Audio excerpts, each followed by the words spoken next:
y a un ami qui m'a envoyé une vidéo. J'ai voulu regarder, c'était un pasteur africain qui est assez connu. Et donc j'ai regardé la vidéo, je l'ai même pas, je l'ai tout de suite stoppé. Ce monsieur se permettait de parler de la vie sexuelle des couples. Hein, qu'est-ce qu'il faut faire, qu'est-ce qu'il faut pas faire, je suppose. Je vous dis, j'ai pas vu la vidéo. Et pour vous dire que dans ce milieu, notre milieu à nous évangéliques et chrétiens, on n'a pas à parler de n'importe quoi. Tu te demandes si le fameux pasteur, il n'était pas gynécologue aussi. Politicien, maçon, tu te demandes s'il ne pilote pas les avions aussi. Il suffit qu'ils aient un bon talent oratoire, qu'ils aiment les gens, qu'ils aiment le contact, qu'ils aiment parler. Mais l'évangile, c'est tout trouvé. La vie sentimentale des couples, ça n'appartient qu'aux couples. On n'a pas été embauché par le Saint-Esprit pour dire autre chose que le message de la bonne nouvelle. Vous avez dû voir ce genre de vidéo où il parlait des choses dont on ne doit pas parler. L'apôtre Paul nous disait qu'on n'entende même pas ce genre de conversation parmi vous. Et lui, il en parlait. C'est pas notre rôle. Les gens, chaque jour, se perdent. Ils vont dans l'éternité, sans espoir et sans Dieu. On n'est pas là pour leur raconter la vie sexuelle autorisée. Autorisée par qui d'ailleurs? Pas chez les ayatollahs ici, là. Oh, soyons sérieux. Nous, on est des primates. Les animaux et compagnie, là. Les singes, les crocodiles, les chiens, tout ce que vous voulez, là. Personne qui leur a appris la vie sexuelle, hein. C'est des choses naturelles. C'est comme manger, il n'y a personne qui va te dire ouvre la bouche, c'est naturel, tu mets quelque chose dans la bouche, tu as faim, tu manges. Personne n'est là pour vous apprendre la vie sexuelle, c'est des choses qui sont innées, que Dieu a mis en nous déjà. Les sentiments qui arrivent, les hormones, ça y est, on commence à être attiré par le sexe opposé, etc., etc. Ça vient tout seul. L'apôtre Paul nous disait, je ne veux savoir rien d'autre que Jésus-Christ et Jésus-Christ crucifié. Ok? Tout le reste, là, vous gardez ça pour vous. Là. Gardez ça pour vous. Pas besoin de ça. Mais les esprits sont à l'œuvre aussi. Ils ont mis beaucoup de personnes dans les églises, dans les réseaux sociaux, dans tous les domaines, pour saturer les gens, les saturer. Comment pourrait-on imaginer que quelqu'un qui est mort pourrait prêcher des sermons si magnifiques, faire des guérisons miraculeuses, avoir une chaîne YouTube avec des centaines, voire des milliers de vidéos, prêcher la bonne nouvelle? Comment pourrait-on penser à ce genre de situation? Dieu ne perd pas ce genre de prodige pour notre notoriété. Soyons clairs. Nous, on peut faire tous les 6 malgré possibles. On ne va jamais pouvoir guérir quelqu'un.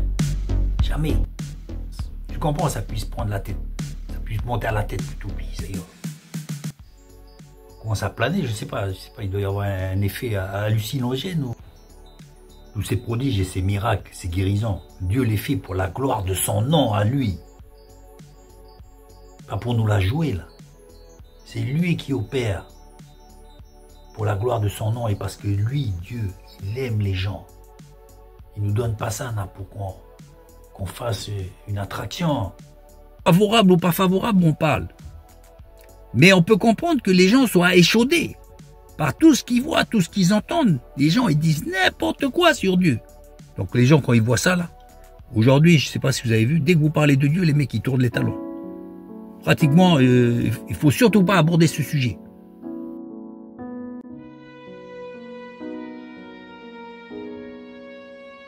On se demande s'ils ne font pas le métier de prédicateur, ben simplement parce qu'ils peuvent avoir une situation aisée. C'est à vous à savoir reconnaître et distinguer à travers la voix de votre pasteur. Si vous entendez bien la voix du Maître, la voix du Seigneur, celui qui vous a sauvé, les rachetés du Seigneur ne suivront jamais un étranger. juste à la voix. Il y a un oiseau australien qui est très intéressant. Il a trouvé la parade à ces charmants petits coucous qui voudraient squatter le nid de leurs petits voisins. Évidemment pour se faire entretenir. La maman pousse des petits cris à ces petits qui sont encore dans l'œuf. Ça va même plus loin parce que chaque portée sont identifiés par des cris différents des autres portées précédentes. Ce qui veut dire que même la maman connaît toutes les générations de ses petits. Et un étranger qui viendrait pour se faire nourrir n'aurait aucune chance de se faire gaver la panse. C'est pas là pour faire n'importe quoi, de l'attraction. L'église, c'est pas du spectacle. Comme je vous dis, si vous voulez voir un spectacle, il n'y a pas de problème, c'est pas interdit. Au restaurant, il y a les salles de cinéma, à la maison, il y a un film, il y a des milliers de films. L'église, c'est pas un spectacle. Faut pas transformer l'église en salle de spectacle. Les guignols, c'est pas là-bas. On n'est pas là pour aller au spectacle, on est là pour recevoir le vrai pain. Et comme je le disais, si on n'a rien à dire, si on n'a pas de message, on dit rien. Qu'est-ce qu'on fait? On chante des cantiques, on se demande, tiens, ça va, qu'est-ce que tu as fait aujourd'hui? Est-ce que quelqu'un il a un témoignage? Et donc voilà, on fait un partage. Bon, Hébreux chapitre 6 nous demande expressément de ne pas revenir sur les éléments de base de la foi chrétienne. Ça doit être déjà acquis. À savoir, la nécessité de se détourner des œuvres mortes. Le baptême, l'imposition des mains, la résurrection des morts et le jugement à venir. Nous devons cesser d'être des enfants et de vouloir le lait maternel pour atteindre la stature parfaite de Christ. Je pense qu'on est tombé dans un schéma là. Sans s'en rendre compte, là, dit purée, c'est la réunion, il faut que je leur Seigneur, il faut que j'ai un message. Putain, mais les messages, on n'est pas là pour faire notre sermon, notre sermon. Moi, je vous fais un sermon, vous allez dire, ouais, c'est la parole de Dieu. Non, non. Non, c'est mon sermon. C'est moi qui ai imaginé, j'ai pris des versets, j'ai fait une petite sauce avec l'actualité. Je vous en fais 2-3 par jour comme ça. Je vous en fais 2, 3, 5 par jour comme ça. Et les gens ils vont dire, ouais, c'est la parole de Dieu. Non, c'est mon sermon. C'est mon sermon à moi. Je vais vous raconter quoi? Un Corinthien, Éphésiens, les psaumes. Vous connaissez déjà. Vous n'avez rien à dire, vous dites rien. Tranquille. Comme la société dans laquelle nous vivons et qui va à 100 à l'heure, l'Église s'est fait piéger à courir de ça et de là dans toutes sortes d'activités pour se rendre intéressante et performante. On brasse à tout va, sermons, retransmissions internet et télévisées, shows et interviews, sans compter les montages vidéo sur internet et les réseaux sociaux. Tout cela se fait sur le dos des fidèles qui ne sont pas visités. Trop de remue-ménage et de surménage. Si ça continue, on va faire comme certains, on va attraper un burn-out. L'Église, elle n'a pas été créée pour courir comme des lapins de droite à gauche. L'Église, elle a justement été créée pour se calmer, pour revenir à soi et à la raison, pour aller dans le désert, méditer et trouver le Seigneur, pour aborder une nouvelle vie.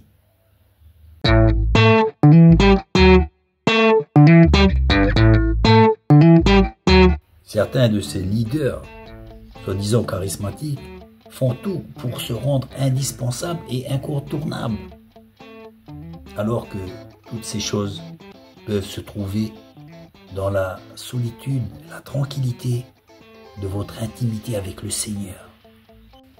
Arrêtez aussi cette fausse modestie, ces faux semblants de dire « ouais, c'est le Seigneur, c'est le Seigneur ». En fait, on se la joue, quoi. En fait, on se la... Hein? Ok?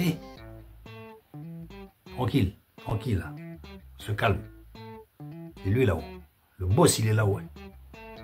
L'Église est devenue une industrie qu'il faut maintenir rentable. Et le fidèle est devenu moins important que les performances de vente en librairie et autres produits dérivés. Tout cela est destiné à financer toujours plus d'activités, dans le but d'engranger de plus en plus de finances. Bon, on se taira sur le salaire du pasteur nécessaire à entretenir leur joli train de vie avec femmes et nombreux enfants. Il faut que je disparaisse. Il faut que je disparaisse et que lui grandisse. C'est toujours pareil, le même message. Ça fait 2000 ans que c'est ça. Redescendre. Descendez du pupitre là. Enlevez la sono, tout le truc, le costard 5 pièces là. Les souliers vernis là. Et je sais pas si vous venez pas en Cadillac non plus. Ces super structures évangéliques et méga church noient l'individu dans un manque de considération personnelle, réelle et sincère.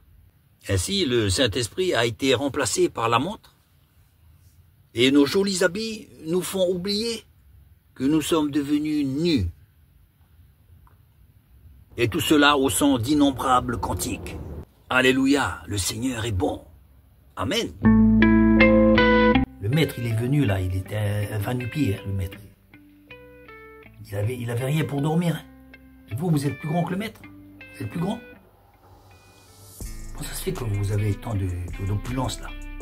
D'embonpoint là? Je sais pas si c'est les hormones, mais il y en a, ils font, je sais pas moi. Ils sont bien pourtants quoi. Hein? Je sais pas s'ils doivent pas trop faire le sermon sur le jeûne, je sais pas. Comme quelque chose qui est un peu étrange là. Faire semblant de donner aux gens, évidemment avec la collecte des autres, donner le superflu pour jouer aux Samaritains, et que sais-je encore. Ça devient une attraction, ça devient du n'importe quoi. Mettre un peu la peau de chameau là, comme Jean-Baptiste, et puis aller dans le désert. Là. Enlever un peu les souliers vernis là. Hein? Peut-être aller chercher un anon, il n'y a pas d'anon maintenant, prendre une bicyclette. C'est la mode là maintenant, c'est le mode écologique. Il faut revenir un peu à la raison là. Il faut revenir à l'évangile primaire de base là. Je vois les méga church là, tous les trucs comme ça là. Alléluia. C'est la bouche qui parle. C'est la bouche. Ça, la bouche, on l'entend. Hein. Des fois, on est obligé de baisser le volume, dire ça prend la tête. Ça me fait penser à tout ce que nous disent les Écritures là. Quand il y a la tempête, il y avait toutes les choses, mais Dieu, il n'était pas là-dedans. Tous les tremblements de terre, le feu, tout ça. Les raz-de-marée, les tsunamis, Dieu n'était pas dedans. Il y a des petits murmures là. Dieu, il était là. Mais le petit murmure, vous l'entendez dans la chambre. Vous l'entendez dans la chambre, c'est là que vous entendez la voix de Dieu. Pour redescendre à notre premier amour. Et puis arrêter un peu les guitares électriques, tout ça. S'il n'y a pas l'Esprit de Dieu, ça ne sert à rien là. C'est du bruit qui n'aboutit à rien. Il y a certains de ces personnages qui sont admirés, adulés, très médiatiques, dont on court à la Réunion pour les voir. On dit qu'ils sont vivants, ils apportent de la joie, de la bonne humeur. En fait, ils sont morts. Ils sont morts. On doit honorer et glorifier le Seigneur. Lui redonner la gloire, c'est à lui. Et c'est pas en criant Alléluia, là, comme des forcenés, là, que le Seigneur va dire, ouais, il a crié fort, lui, c'est bon. Dieu regarde au cœur. Et souvent, on fait un mauvais témoignage à crier comme ça, là. À crier comme ça. Dans le calme et la tranquillité que sera votre force. Bien des prières se font avec le Seigneur par notre cœur. Juste en pensée, il comprend notre prière. Avant qu'elle arrive sur notre bouche, il la connaît. Donc en faisant ce genre de, j'allais dire, d'attraction là, mais c'est contre-productif. Il y a bien des personnes là, quand ils passent sur le trottoir là, ben, ils se disent une chose, là au moins c'est sûr je ne vais pas venir. Glorifier le Seigneur, c'est par notre comportement, pas par nos cris. Ne pas chez les sauvages. Là. pas chez les sauvages, on est les civilisés là. C'est notre témoignage. Et notre témoignage, c'est pas en criant. Hein? C'est pas des sauvages. Tranquille. Glorifier le Seigneur, c'est par notre comportement. C'est pas en criant. Comportement qui interpelle. Et après, on peut parler après. Avant, motus, c'est bouche cousue. Tranquille. Ok? C'est lui qui convertit. Convainc de péché, de justice, de jugement. C'est lui. Nous, on est quoi, nous? On est quoi, nous? On a été sauvés. Parce qu'on ne peut pas se sauver nous-mêmes. C'est pas en criant qu'on va sauver les autres. On va les faire fuir. Vous savez pourquoi les gens ils viennent pas à l'église? C'est à cause de nous. À cause de certaines personnes là, qui vocifèrent comme des perdus. Ils veulent faire de l'attraction là. Attraction de quoi? S'il n'y a pas le Seigneur, ça sert à rien. On va juste faire du bruit. Et le Seigneur il le dit le Seigneur. Tu as fait ceci, tu as fait ça, tu as fait ça, tu as fait ça. Mais tu es mort. Parfaitement mort, tu es mort. Les gens t'admirent, ils te louent, ils viennent. Il y a des miracles, mais tu es mort, mon gars. Tu es mort. Là, ne te laisse pas aveugler par tout ce spectacle que tu as engendré toi-même, là. C'est pas comme ça. Laisse faire. Dépouille-toi. Tous ces gens de considération à notre égard peuvent devenir des pièges. Et ces applaudissements, des écueils, qui ne nous font plus voir la réalité des choses. Vous savez ce qui se passe, c'est que tout un chacun peut faire, pas seulement les pasteurs, n'importe quel chrétien. N'importe quel verset, tu fais un sermon, mais seulement tu lui casses les oreilles. Il ne faut pas prêcher un sermon, il faut prêcher la parole qu'on a entendue. Si on n'a rien entendu, on ne dit rien. Quand on n'a rien à dire, alors tout de suite, comme on a des tas de versets en nous, des tas de sermons qu'on connaît par cœur, ben on va les sortir. Et on passe à côté de la plaque. Une parole dite juste à propos, c'est comme de l'or. Je crois que c'est dans Proverbe. Oui. Si vous dites un sermon, même qui fait 2 heures, même qu'il est joliment dit, qui n'est pas à propos, qui n'a rien à voir avec la situation de la personne ou de l'auditoire, vous êtes fait du bien, quoi. Vous êtes content parce que vous avez fait une belle prestation. Il y a la musique, il y a tout là. Mais seulement, vous êtes tombé à côté de la plaque, quoi. En fait, vous avez perdu 2 heures. Vous avez fait perdre 2 heures à l'auditoire. À part ça, c'est tout, quoi. Un dimanche de plus. Il faut vite rentrer à la maison parce qu'il y a le poulet qui est dans le four.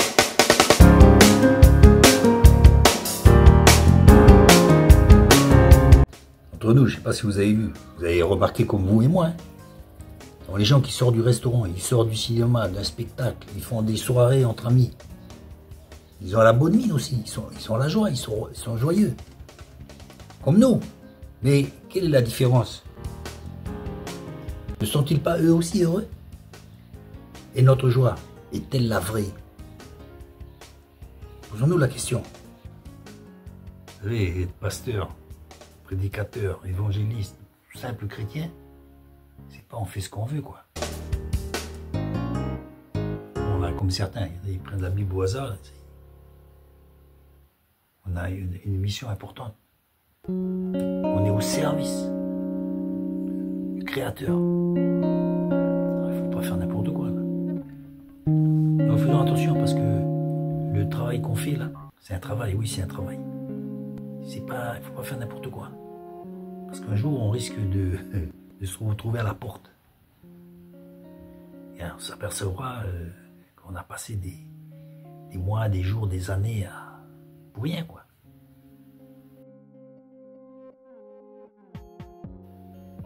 Il ne faut pas collectionner les sermons, ça sert à rien.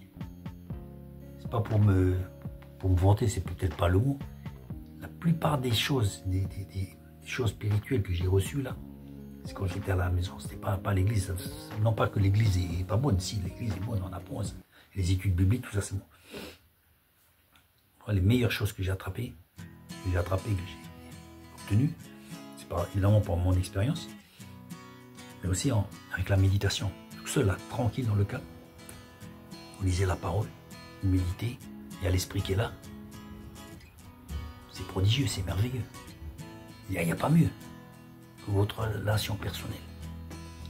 C'est pour ça que je dis après, quand je vois tout ça, cette daube qu'on sert à l'église, c'est à la daube d'église, ce qu'on appelle l'église. Mais souvent, je lui dis, je sors là, je prends la voiture, je pars. J'ai pas envie de rester 2 heures à voir ça là, puis à regarder la montre tous les 5 minutes. Putain, non, vous comprenez ce que je veux dire. On n'est pas là pour subir ça, quoi. Hein? On a besoin du beefsteak, quelque chose de solide. Hein? Vous voyez ce que je veux dire? Vous le savez, c'est pas tous qui parlent de Dieu qui seront sauvés. Qui ne seront pas connus plus tard, hein, après leur mort, parce qu'ils ne sont pas connus de Dieu déjà aujourd'hui, ils sont dans l'église. Donc Dieu veut que les gens soient sauvés, tous soient sauvés, particulièrement les gens d'église. Parce que de toute façon, le salut des autres commence par le salut de l'église. Dieu a besoin des bons ouvriers. Pas des perdus qui vont laisser sauver les gens du monde. Un aveugle ne peut pas conduire un autre aveugle. Logique.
Yahweh.